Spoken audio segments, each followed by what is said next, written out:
Sabar lho, Truk. Sabar. Sabar lho, Gong. Omong apa to? Lho kok iki wah kowe iki parah tenan, Gong. Aku ora paham. Nek ngerti nek krungu mesti nesu. Muni piye? Kusike.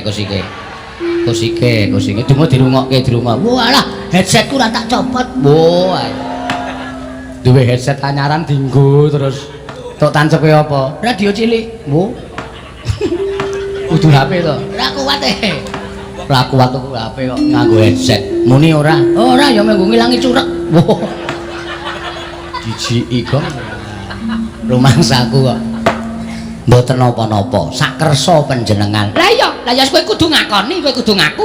Lah kowe kudu ndodok marang kahananmu. Nggih. Mula Semar, biyen dek nalika kowe arep tak boyong ning negara Ngastina kowe tak dadekke pamomonge para Kurawa kuwi manut to. Kowe gelem mo. Yen kowe gelem dadi pamomonge para Kurawa jaman semana kowe tak boyong kowe gelem. Kowe ora milih para Pandhawa minangka dadi pepundhenmu. Uripmu ora kaya ngene iki, uripmu ora sarwa sekeng kaya ngene iki. Aku ngerti. Kowe iki saya pucet ki lek mangan mesti mung maune sedina ping 3 saiki mung sedina ping 2 ta. Mergo sarwa kekurangan, aku wis paham, aku wis ngerti. Nuwun sewu mbok ampun ngoten ta Kakang. Sia-sia ya sia-sia. Nek Semar mangunekke kaya ngoten niku iso sabar. Ning sing teng mburi nika sing nyewelangi. Sampeyan rasa wedi, Kula arep sampeyan nggawa Sata Kurawa 100 cacahe. Apa kira-kira anak-anak Semar niku nek ajengamu iso ngalahke Kurawa 100? Mboten iso. Ora ana wong menang musuh wong 100 wong 3 menang musuh wong 100 pun mboten dadi kelampar. Nggih sampun monggo kula tak rasah omong. Mboten omong. Nggih, pun mboten napa-napa. Lah sakniki kula tak takon. Kowe arep takon apa? Sampeyan rawuh mriki niku karep sampeyan dhewe napa diutus sinuwun Ngastina? Iki ngene Semar. Nek aku duwe perlu dhewe iki jane aku perlu apa to karo kowe? Ora imbange ngono lho. Ing ngatasi aku ki pendhitaning ratu, papanku ning kraton kok duwe perlu karo kere iki ya ora pas. Sing jenenge pendhitaning ratu ki nek ana keperluan ya karo pendhitaning ratu, saora-orane karo patih, saora-orane karo tumenggung, mendhuk-mudhuke karo bupati. Lah kok aku butuh karo pamomong ki butuh apa? Nek aku ora diutus dening anak Prabu Duryudana, aku ora bakal tekan kene. Oh nggih, dados rawuh sampeyan dipun utus. Ya, aku diutus dening anak Prabu Ngastina. Lah wigatosipun anak Prabu Duryudana kuwi ngimpi nyumpena nampa sasmita yen to Jawa to bakal matedake kanugrahan. Monggo ing dadi lantaran tu medhaki kanugrahan mau ora kejaba mung kowe Semar. Mula tumuli anak Prabu Ngastina utusan nglawan aku. Ndangu nglawan aku ditimbali sowan ning negara Ngastina. Ing migati aku supaya prapta ning Karang Kadempel lan nakokke babakan wahyu kuwi mau. Lah, gandeng kowe wis ngerti apa kang dadi wigati ning Begawan Duna? Saiki kowe prasaja karo Begawan Duna. Wahyu mau jenenge apa? Yen pancen wis wujud jenenge lan ana keterangan ing Gumatok, aku njaluk wenehno karo aku, wahyu bakal tak bayang menyang negara Ngastina. Kuwi wigatine. Dene sak banjure nek kowe nuduhake wahyu mau jenenge apa? Slamet uripmu. Dene ora? Oh, nuwun sewu lho Semar. Aku wis diparingi Purbawasisa dening anak Prabu Duryudana. Aku mung duta kok ora mung duta kongkonan, ning duta ngrampungi karya. Dadi nek upama kowe nyelaki sarta kowe ora gelem nuduhake apa jenenge wahyu lan wigatine wahyu mau tumanjane ning endi sarta ora entuk tak boyong, oh aja takon dosa apa kelakon. Durna nggunakake cara-cara sing kasar, durna nggunakake cara-cara sing ora prayoga supaya kowe bisa menehake wahyu mau tak boyong menyang negara Ngastina. Wis kuwi wae sing dadi omong aku. Kokean ndak ora ana perlune. Mergo aku nek omongan karo kere iki tak batesi. Kurung ora kok. Heeh. Nesu ora kowe? Ora. Semar dunekke ngono kuwi kira nesu. Semar iki kere tenan ora? Ayo kere tenan. Ayo wis. Ngono kok digawe angel. Wong aku melu Semar ki getun kok. Lho. Getun mergane saya takon, Semar iki ra kudune jarene wong-wong kuwi do ngandhake Semar ki titising sangguwange Semanto. Ismaya. Hah? Ismaya. Ada dewa. Endi nyatane? Anak dewa kok saya kere. Kowe karo aku omahe saya cilik. Nggo ngragati sekolah anak-anak. Piye wis kuwi? Aku ki jane getun upama ana sing ngepek aku, dadi anak-anak aku trimo melu sing ngepek aku aja. Ning angsare gedhe. Aja didelok saka bandane, aja didelok saka ukuran bondo donya lho derajat pangkat. Kowe melu Semar ayem to? Ora. Bagong Dugal. Ayem ngono. Ayem apa wong utange wae kok ayem. Petro, dalem Pak. Bagong aja tok jak omong, lak banen cangkeme. Saya suwe kok neng ati saya ngregetke. Kok sik do meneng aku tak wangsulan. Nggih, ngatos-atos lho, Pak. Ngatos-atos lho, Pak. Ngati-ati lho, Pak. Ora satok elek aku ora butuh karo kowe. Nesu, Bapak. Arepmu nesu, Bapak nesu ora dianggep anak. Ora masalah. Lunga. Lunga nendi? Lunga terus bali meneh. Percuma. Nuwun sewu, pancen leres. Kula menika nampi sasmitaning dewa. Ning nuwun sewu lho. Semar niku mung dadi lantaran. Semar niku mung dadi lantaran. Tegese Semar ya durung weruh napa to sing disebut kanugrahan niku wau jenenge napa, tumanjane teng pundi niku kula dereng saged ngertos. Dadi nek upama enten titah sing pun nampi sasmitaning dewa kudu gayuh kanugrahan. Lha nuwun sewu, dinteni wahyaning mangsa kala. Mangke nek kula wis entuk sasmita saka dewa, nek pancen kula wis diparingi sasmita, iki lho titah sing kudu nampa kanugrahan, iki lho sing titah kudu nampa kanugrahan menika mesti kula paringke. Tur nuwun sewu lho penemban. Wong gayuh kanugrahan kok njaluk niku cara pundi kula tak takon. Wong gayuh wahyu kok njaluk niku cara pundi kula tak takon. Selagine ngelmu mawon kelakone kanthi laku lekase lawan kas tegese kas nyantosani setya budya pangekese durhangkara. Ngelmu niku nek ora dilakoni lakune ora ana tumanjane apa-apa. Ngoten. Lah niki wahyu. Mongko akeh para nimpuna, para surjana sarjaning budi, akeh para pinter, akeh para kaki-kaki, akeh para sepuh sing golek wahyu niku direwangi prihatin, direwangi tapa brata, direwangi tapa. Apa to sebabe disebut tapa? Niku ngrasake wong sak tata apa-apa. Tegese ngrasake wong-wong ora duwe, ngrasake kaya dene wong sing kekurangan, ngrasake kaya dene wong sing ora kecukupan. Wong apa? Ngoten. Lah wigatine napa? Resik jiwa lan ragane. Sing jeneng menungsa niku mboten wonten sing suci, mboten kekang sithik mesti kelepetan dedosan. Supaya dadi wong suci niku kudu nglenggana dhateng sak kengreh dosa sing wis dilakoni, sranane kudu masuh lair lan batine. Kanthi sarana prihatin. Mboten kok prihatin to apa brata niku njaluk karo sing mbau reksa, sing tunggu kali kene aku wene ana kekuatan, sing tunggu guwa kene aku ana kekuatan. Mboten, ning golek papan sing sepi sing ora ana swara apa-apa supaya gedhekke nggone wiridan ngagengaken asmaning Gusti supaya Gusti paring pangapura saking keluputan. Niku nek wis resik niku lagi entuk wahyu niku pantes. Angka 2, wong kedunungan wahyu niku nuwun sewu, nek satriya ya kudu netepi kasatriyane sing kanthi apik, netepi kewajibane sing kanthi becik. Nek dadi ratu ya ratu sing apik, nek dadi satria sing apik, nek dadi lurah sing becik, nek dadi bupati sing apik. Niku bakal entuk kanugrahan mbuh wujud napa. Merga wis iso nglakoni kewajibane kanthi apik, mboten kelepetan dedosan. Nek dadi pendhita sing apik, aja pendhita sing suarane kaya kertas kaya ngoten iki. Nek sampean kaya ngoten niku ora diajeni karo sak pepadane. Sing diajeni ming serban kali ketu sampean le putih. Ning ati sampean lecek, ati sampean kebak wulu, ati sampean kebak drengki srei panasten patiopen dahwen. Niku mboten apik penemban. Dan tur wong kedunungan wahyu niku kudu iso nglakoni 3 perkara. Mangrungokke mboten kula mejang karo pendhita ampuh mboten. Ning ming tukar kawruh, muga-muga kawruh Semar niku iso dienggo penemune Begawan Durna, iso dienggo tambahan ilmu sampeyan. Wong arep kedunungan wahyu kuwi duwe watak 3 perkara. Inggih menika wujudipun lila, wani lan kurban. Ngoten. Lila niku wong urip ning alam padang niku lila karo uripe kudu ikhlas, ngelingono. Nek urip niku ming sak derma diparingi, ora njaluk, ora ngemis, ora utang. Sing maringi sing gawe urip. Mula jroning urip ning alam padang niku nek diparingi urip, niku kudu nampa apa anane, susah ya wani, lila. Seneng ya lila, bungah ya lila, melarat ya lila, sugih ya lila. Aja sok ngresula. Mongko racak-racake menungsa niku diparingi seneng sithik lali ngucap syukur. Ning nek diparingi rekoso 2 dina, le nyebut sing gawe uripe nganti telake garing. Ngoten. Nggih napa mboten? Terus saniki kula tak takon, kurban utawa wani, semang-semang samar-samar mengko gek menika mboten badhe sumanding. Nek wis urip teng alam donya niku napa sing ajeng mang tindake niku aja dipasrahke karo sak pepadaning urip. Ning pasrahno karo sing gawe jagat, merga sing iso ndakwa, merga sing iso menehi dosa lan kanugrahan niku sing gawe jagat. Upamane kula ajeng tumindak mitulungi karo maling niki angel digagapi. Ngoten. Maling niku salah. Maling niku kleru, ning kok tak tulungi. Mergane sareng kula takoni apa sebabe kowe maling?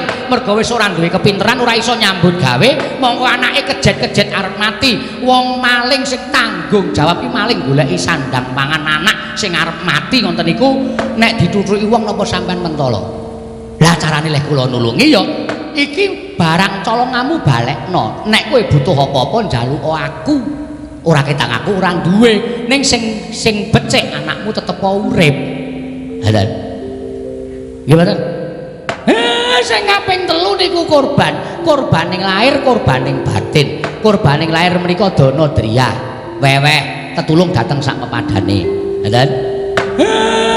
Tetulung dateng sak pepadane menehi sandang wong kawudan, menehi payung wong kudanan, menehi buga wong kaluwen. Mongko tanpa pamrih sakniki wis ora enek. Ora enek wong ngekeki tanpa pamrih niku pun mboten wonten.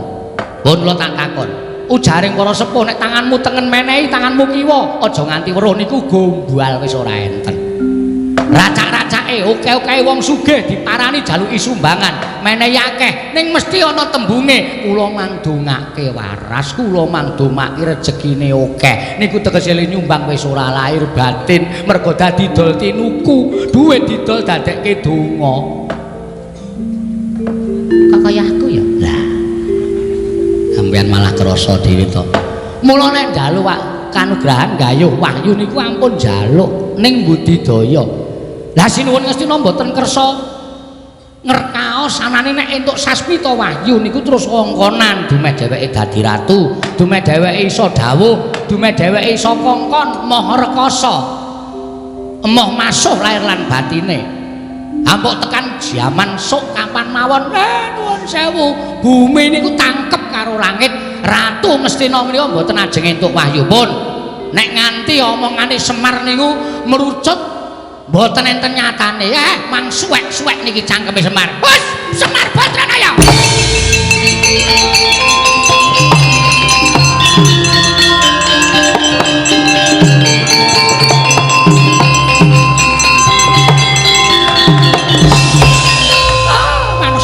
jalanan sukertaning bawah iblis anak. Lah kok dadi kowe malah mejang karo aku mulang karo aku ke barat kowe. Pintron jara langit kowe ora meneng karo Begawan Durna. Durna iku ndang pendhita manyar-manyar. Pira sesmaku. Iki padha suwita marang pertapan Sokalima. Lah kok dadi kowe men gedibal 17 kowe Ponokawan. Kowe iki men batur kok mejang mulang karo Begawan Durna. Oh, Semar pintra kowe ora dadi batur. Pintra kowe ora dadi Ponokawan. Lah kok malah kencok mandreme ngandar-andar ndukur. Drewini kaya grojokan ucapmu. Apa rumasamu pinter Semar tinimbali Begawan Durna? Nuduhke apa ora? Ora nuduhke wahyu aja takon dosa. Sungsang bawana balik kalangkar jembel kare adil.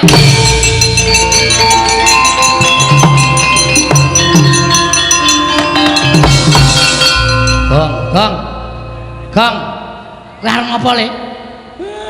Bagong arep ngopo? Aku ora ngopo-ngopo meneng kene kita kok. Ya wis. Ngegol-goli senengane. Aku ki arep nesu e. Ya wis gek nesu. Sik tak salin. Ya. Wah, nganggo koloran abang iki kostum duel. Oh iya. Training ra tau ganti. Nganti nggon bokong tipis banget. Semrawang bokonge ketok. Api jenggulmu mlocot ki ora. Nuwun sewu penemban. Nunamit pasang Kalimantan B tinebene ledeni dumawaing tawang-tawang. Paripaksa kula majeng wonten ajengipun Semar Badranaya. Lho. Iki Bagong iki. Ha iya kok kaya ngene Baladewa. Mangsane anggepe. Arep ngapa kowe? Mendelik mripanmu. Kowe arep ngapa? Arep mbelani karo bapakmu. Apa diang mbakku wedi karo Bagong? Ayo, arep mbelani cara piye? Ngene, Mbak. Nuwun sewu ya. Sampeyan ki wong tuwa, nek ndek cangkem dijaga. Semelaku nek ditapuki wong ning dalan. Omonganmu iki sampe enake dhewe, Mbak. Ora nganggo petungan, ora nganggo pikiran. Awal pertama sampean teko wis ngece omahe bapak.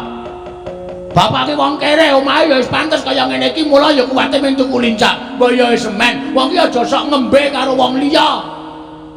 Wis sugih ki biyen ra diparingi karo Prabu Duryudana. Ha ya. Wis saiki iso nganggo sandangan sarwa nganggo prada mas ngono ki ra. Mergo kowe diparingi karo Ratu Ngastina. Ning kowe kelingan mikir jaman semono, aja sombong. Ning ngelingono karo jaman dok nalika kowe ngrekoso gendong Swatama, kowe barang ning prapatan. Kowe ora dikukup karo wong Ngastina, kowe seprene iki dadi kere, Dur. Wus. Jangkar karo aku, jangkar ora kuwala tuwa aku mbakane kowe. Bagong sabar le. Engko ndak malah ora apik. Wis iso meneng ra kowe? Tendang tenan kowe. Bapak apa? Bapak dibelani ora krasa. Wis saiki pikiran sapa sing sayang karo kowe? Hah? Kowe dunekke Durna, Karang Kadempel tak gawe sungsang bawana balik. Sing maju ngadepi Durna ming iki putramu David Bagong.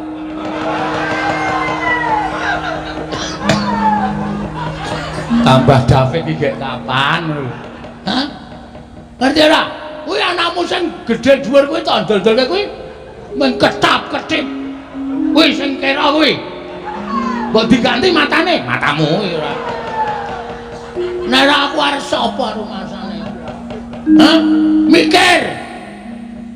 Donya ya ora langgeng, Mbak. Donya ya ora selawase langgeng. Sing sugih kala mangsa dadi kere akeh. Sing kere kala mangsa dadi sugih akeh. Sing bodho nek gelem budidaya dadi pinter mergo sinau akeh. Sing pinter mergo srawung karo wong bodho ilang elmune dadi wong goblok ya pirang-pirang. Aku dadi lah pendhita penyakit tenan kowe. Wis saiki arep muni piye mau lambemu muni piye? Wis. Aku Brahmana, wis ngerti. Kowe mau muni piye? Gawe Karang Kadempel sungsang bawana balik. Semar bakal semaur, mergo Semar ki selawase urip ora tau gelut. Ora tau gelut. Mung gelut karo simbok ya, Pak?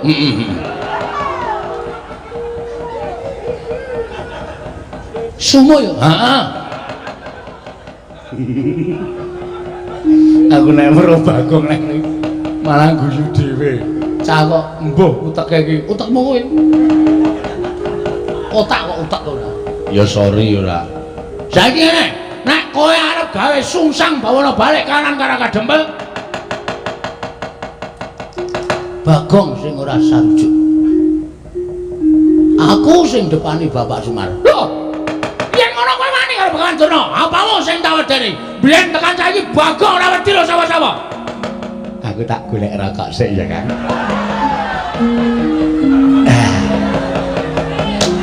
Kalau mau pun tumbas mentol.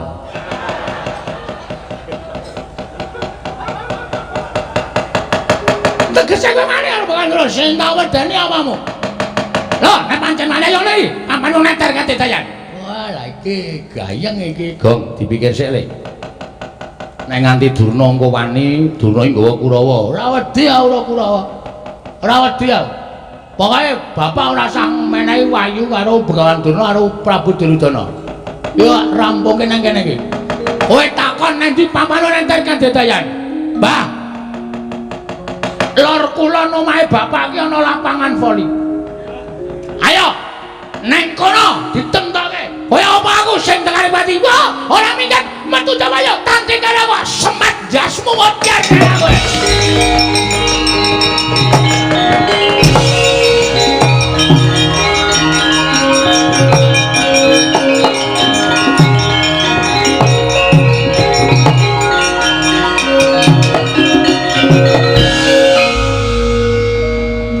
Kok kowe kok ora merono iki ngapa? Lah ngapa? Merono kan ngapa? Lah mau rak nantang Durna to? Ayo ditandangi. Modar kok. Sik. Terus iki karepmu piye? Karepmu piye wis wani nantang kok? Sing penting Durna metu saka omahe bapak. Nek Durna gawe geger ning jaba, aku urusane wong jaba.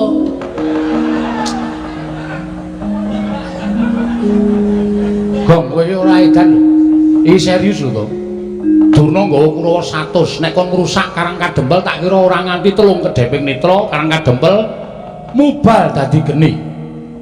Kowe omongan kaya ngono kuwi rumasamu ora ngembet katentremane wong sak Karang Kadempel apa? Lho, maksud lu? Maksud lu? Kowe wani karo Durna. Terus sing digoleki kowe. Engko nek Durna metu ning njaba ngawe Kurawa, kowe ora ana, kowe ora gelem nandhiki Durna. Durna saya nesu, Bagong ming lambene tok wani omong tok ora nyandhaki aku Kurawa. Kabeh omahe kawula dobong. Lah, kawula sing ora ngerti kentang ki mulih lakon kelangan omah. Piye to? Caramu mikir piye ta? Terus aku kan apa? Lho, kowe wis wani nang iki metu njaba tandang ngono. Lah nak wani, nek ora aku dadak omong, ndek cangkeme. Wong ndek cangkem ngomong, kowe iki ngopo? Sing penting wani sik perkara engko lek nandangi mikir. Makane kowe bapak dunakke Semar, Karang Kadempel tak bumi angus, kowe plendas-plendus. Gareng ki malah ora berubah sithik-sithik, mung mangan kuwaci wae kan. Klecak-klecuk. Nyemeng yang leng. Wis saiki piye carane kaya ngene piye? Oh kowe sing gagah temandang. Omong aku nek musuh Kurawa kalah. Sik. Ada ide? Oh Dewa. Ada ide apa? Putra-putra Pandhawa kan ngapa? Oh iya ya. Ndara Antarsena, Ndara Gatotkaca, Ndara Antarja. Lah engko terus supaya Ndara Pandhawa ki do duka, aku sing gawe masalah. Sing gawe ukara aku. Carane? Tuh tindak mrene sik. Ya aku sik ngono. Ngonten? Yo. Sapa gong tamune? Kawan Durna. Ning pun metu, pun medal. Lho wis lunga. Mpun sampean kan tindak mriko. Yo, ya aku tak rono. Nggih. Lah tenan ta, dintekke tenan ta. Lho, apa niki tempe niki lek goreng kula. Donggo jagongan. Wong tempe dipangan Bendoro kok ora entuk. Joli lho. Ya. Awi do mriki. Ya aku tak mrono tak sowan bapakmu.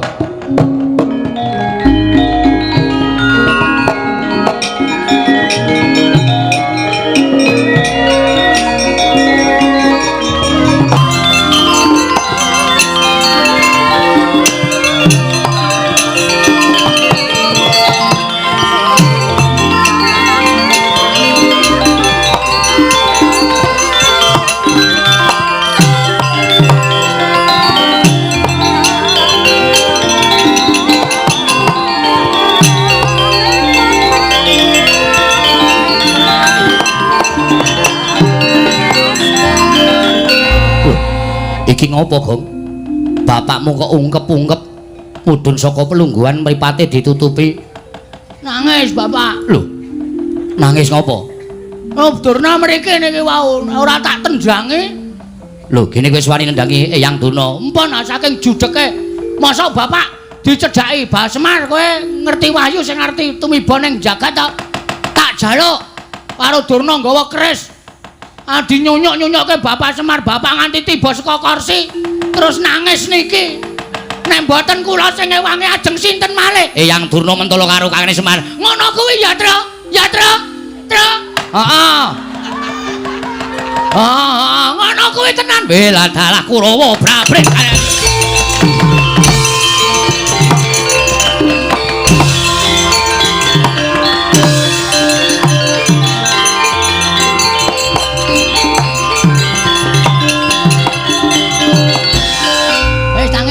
Tangi. Lah setan ki wong tuwa kok dijak Sandiwara. Sandiwara. Beres ta, Tru? Jaidan. Oh ya Idan. Ora. Bapak kok tok mbruke tok jengkengke. Nanti kaya bulus, bulus dengkulmu. Nek ora ngono ndak ora nesu putra-putra Pandhawa. Ndara Antarsena iki putrane Ndara Werkudara. Ndara Gatotkaca putrane Ndara Werkudara. Ndara Antarja putrane Ndara Werkudara. Ndara Werkudara itu Kuwi muridé Begawan Durna. Nek ora dinganane iki do ora wani ngantemi Durna. Ndara Antasena nesu tenan lho, Gong. Ben. Eyang Durna ajar ngono kuwi brubut mlayu banter banget. Ben, nek diajar tenan, ya men. Nek Eyang Durna lara, wis kuwi sing tak jangka. Nek nganti engko dinyunyuk nganggo banyu sungut kae. Nyut Durna klekar mati. Aduh. Durna mati, Ndara Werkudara prisa Antasena mateni Durna bapakku. Sing ngakon sapa? Semar. Semar dipulorosara karo Durna. Semar ngaku, aku mung dikon Bagong, kowe goleki Ndara Werkudara. Mbok cangkeme sing apik, Truk. Ora usah ngedeg-degi ngono kuwi lho. Wis skenario-ne sapa? Apa? Skenario-ne sapa? Skenario. Skenario sapa? Ayo kuwi dalan critane kok ngono kuwi. Ora. Wis pokoke aku ketanggung jawab. Bagong, dalem Bapak. Wah. Ngono kuwi lho anak ki ngono kuwi. Nek iso ya kowe aja meneng bae. Terus kowe obah. Iya. Maju apa mundur? Tegese obah kuwi kowe ngewangono karo darah-darahmu kae ndak dikira kowe anak sing ora tanggung jawab. Ha terus iki kon apa iki? Iki ngapa iki? Ayo petruk barang. Kae tekle dengkulmu mlatak. Aku ya temandang ya wani, sing baku anak-anakku kabeh do temandang karya ora usah dadak wigire ngoringa. Kurawa diundurke, darah-darahmu kae dibantu aja meneng bae aja enak-enak nggih. Ngestaken dawuh, Pak.